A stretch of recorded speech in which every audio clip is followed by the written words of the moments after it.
Welcome and welcome back everyone, my name is Kingfisher and in this video, I'm going to be explaining why it's a good thing that Rex will be limited to community servers once it breaks out of its development cage.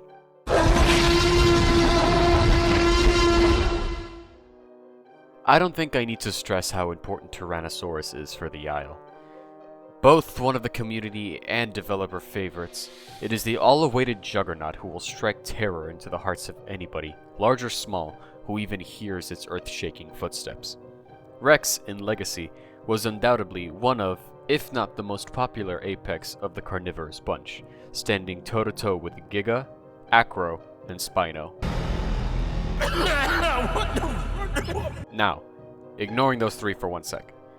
Kissen announced some time ago that Rex will be limited to community servers upon release. While I understand why this may be seen as a controversial decision, and honestly it very much is, I want to discuss why this is as good for you as it is for me as players.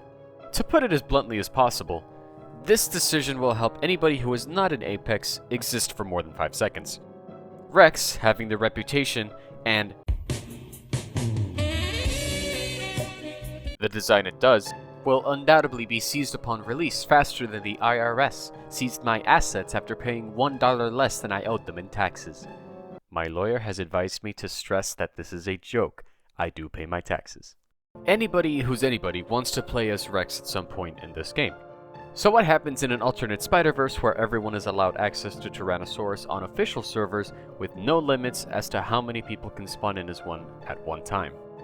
Well, to keep the explanation as simple as I can, now I am become death, the destroyer of worlds.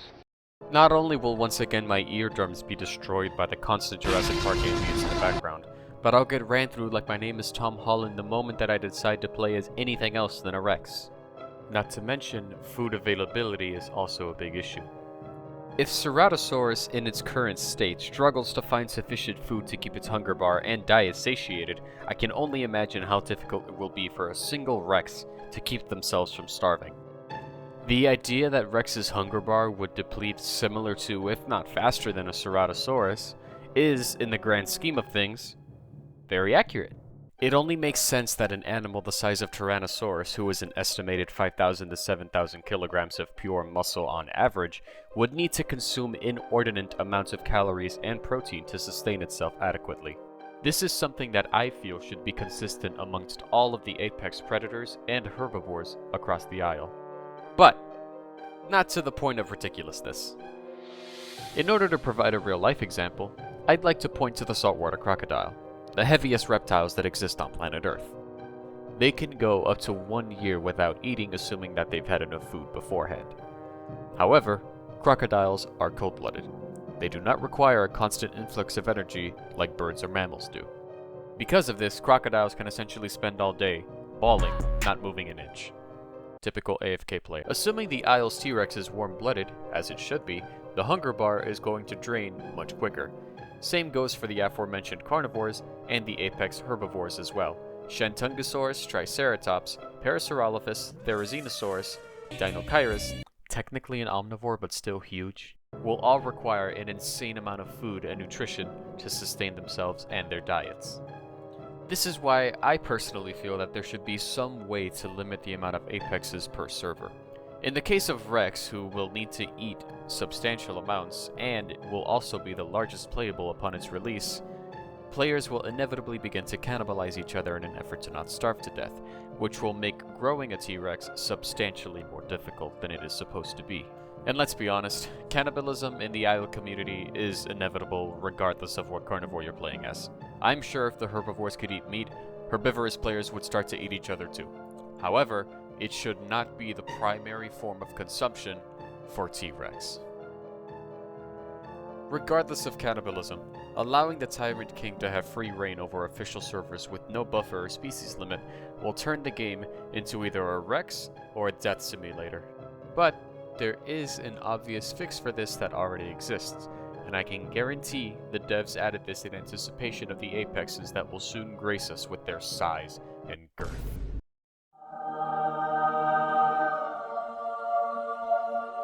This is the saving grace for any non-Rex player in community servers.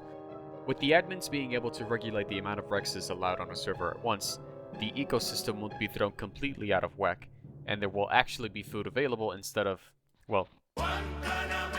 But then, when will I get to play, Kingfisher? I have a job and mortgage I have to pay, and I can't spend all day on a server waiting for a sweaty 12-year-old Rex player to get killed. I hear you exclaim with sadness and forsaken woe.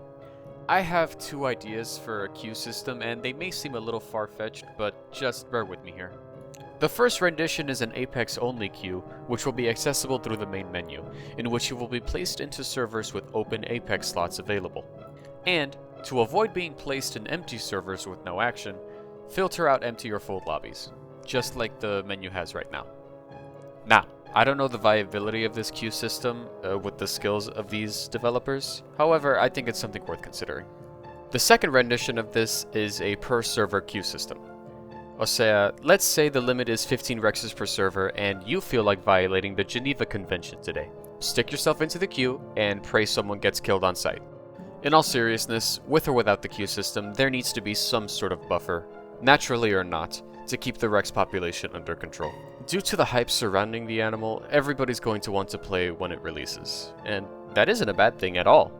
Otherwise, why release new dinosaurs? However, when they're striving for realism in the ecosystem and a balanced game lobby where everybody feels like they can have fun and not die after 5 seconds, checks and balances must be put in place.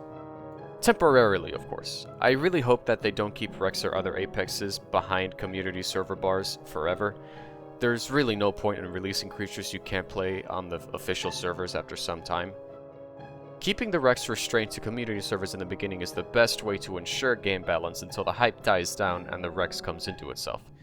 An adult Rex is slated to be the single most powerful creature in this game, and for good reason. A bull would be unstoppable in the right hands, and I, personally, cannot wait to hear it roar.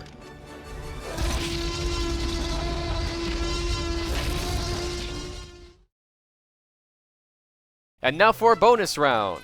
What, you thought I was gonna spend 3 weeks making an entire video, only to have it be like, what, 7 minutes long? I'm trying to hit that 10-minute mark. So, we're gonna go over this living roadmap that they released while I was gone. Should be fun. But before we begin, I gotta put on some tunes.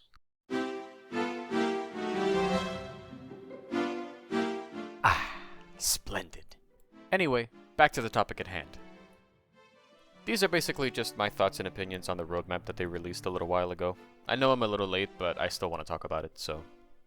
Regardless, there is actually something about this picture that does make me excited, and that is server whitelists. Now remember 2 seconds ago when I told you that I was excited about server whitelists? If you held a gun to my head and you told me to define what a server whitelist was, I would end up like JFK. I have no idea what a server whitelist is, but what excites me about it is the precedent that the developers are setting. This patch was released a month after they released update 6.5. I don't know about you, but by the theisle developer standards, that's pretty good. I know it's only one isolated incident and I really shouldn't be getting my hopes up, but if they do manage to keep up with this consistency and do well by their promise to roll out these updates faster, then that means maybe... Get ready for the revolution. What you say?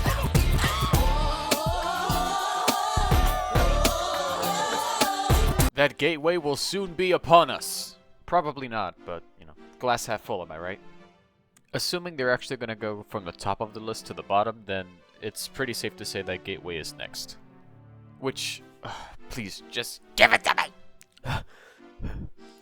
What was I talking about? Oh yeah, the roadmap. Right. Next on the list appears to be sanctuaries.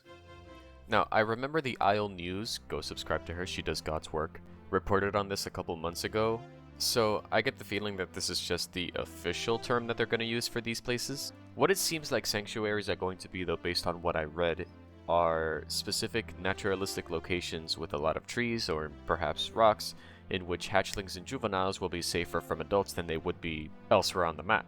Now, I really hope that if this is the case, then they're going to put several of them, because if there's only one sanctuary, pretty much every adult or piece of shit player is just going to be outside waiting to grief anyone that even remotely steps out of bounds.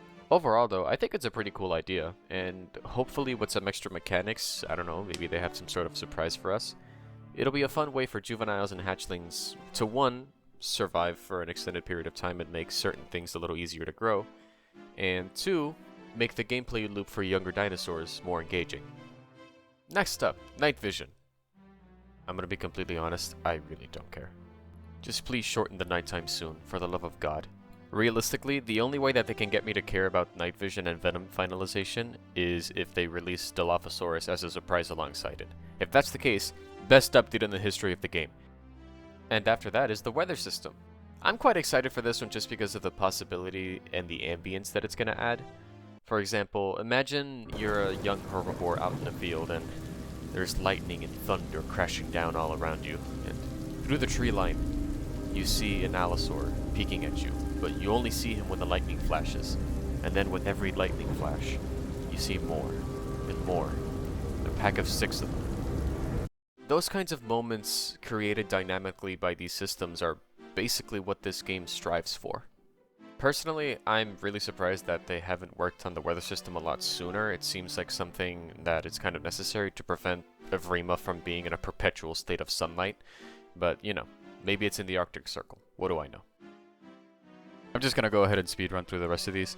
Deinosuchus kit adjustment. Seems like a way of just balancing Dino in preparation for the rest of the Apexes that are gonna come out. Which leads me into the Apex system. Not entirely sure what that means, but I'm not even going to bother speculating. We'll see what happens. Stegosaurus. Seems like the same thing as Dino. It just needs to be adjusted to not get clapped by any other Apex. Locational dinosaur material effects. The best theory I can possibly come up with is just that these effects are going to make plants and things of that nature move whenever you walk through it. Similar to how it was done in Legacy. But the last thing, if you watched my last video, is something that I'm very excited about. The migration system. If you want to know my thoughts on that, I'll link the video in the upper right corner or in the description, whichever one I can figure out. But to put it in short terms, yes. And now for what everyone's been waiting for. The dinosaurs. First of all, Dilophosaurus. You guys already know that if I don't get this dinosaur soon, the developers and I are going to have a fight. To the death. Hererosaurus. At the time of recording this video, the Isle actually posted a mini video of the Herrera running through the trees. The system looks very clean and very polished. I'm personally very excited to play Hererosaurus when it releases. The color combinations on that thing are going to be exquisite. I just hope Hipsy gets the same climbing treatment since it was originally supposed to climb anyway. Next is Diabloceratops. I'm very excited for Evrima to receive its first Ceratopsian, and its design just looks really cool. I've always been a fan of Diabloceratops, even in the last game. I know it's a fan favorite, and I've never liked it that much, but I am going to be very excited to play when it comes out. Tyrannosaurus. Refer to the entire video. Triceratops, another ceratopsid and one of my personal favorites. So the reason that I decided to go with this picture earlier in the video instead of the classic design for Trike is because I'm very happy that they decided to go a more creative route and use the false eyes on its frill. It's something that's done sparsely here and there in paleo art, but it's one of my favorite renditions of Trike that I've seen so far. And the customizable skins that are going to come with it are going to be even better because that male display is going to be drip. Oviraptor. It's cool. I like its design. The colors are really nice. The color combinations are going to be really cool. I don't know how viable its playstyle is going to be since you'll be hard-pressed to find anybody nesting now, but with the introduction of migrations and nesting grounds, then hopefully it'll be better. A lot of the releases on this roadmap seem like they're going to be intertwined with each other. For example, night vision and venom finalization. It would make a lot of sense to release Dilophosaurus at the same time. And notice how Maiasaura and Kentrosaurus are at the bottom of the list, similar to where migration is. It seems like most of these dinosaurs were handpicked specifically to release alongside the features that they're going to be bringing out in Stage 1 and Stage 2. Assuming that's an accurate assessment, we can expect Dilophosaurus to release shortly after, maybe before Sanctuaries, or Night Vision, and Hererosaurus around a similar time span. Anyway, Maiasaura. I would love to finally see another Hadrosaur in Evrima that isn't Tenontosaurus. Not that I don't like Tenonto, it's one of my favorites in the entire roster, based off its design alone. But having a larger, chunkier, mid-tier herbivore would just be a large breath of fresh air. And finally, Kentrosaurus. Kentrosaurus is slated to be my main small-tier herbivore. I'm not joking. I love this thing's design. I love its defensive playstyle. I love its adorable little face. Come on, look at it! Kentrosaurus has always been one of my favorite dinosaurs, period, even pre-isle. However, this just further reinforces it. And I think that covers the entire living roadmap. Overall, my thoughts on the roadmap, I like it. We knew that most of this was coming, but it's nice to have something solid to look forward to instead of just speculation. Don't get me wrong, I love to speculate, otherwise, what would this channel even exist for? But it's like receiving the email that your food is on its way from Uber, or that your order is ready to pick up at Domino's. It's nice. It's nice to have. And now, one last thing before I go, I just wanted to talk to you guys personally and say how grateful I am that the last video did as well as it did. It was my first time editing, it was my first time even using this software. It's my first time on YouTube, period. And the reception that I got was greater than anything I could have ever imagined. I thought the video was gonna top out at maybe 1,000 views, and that was me being optimistic.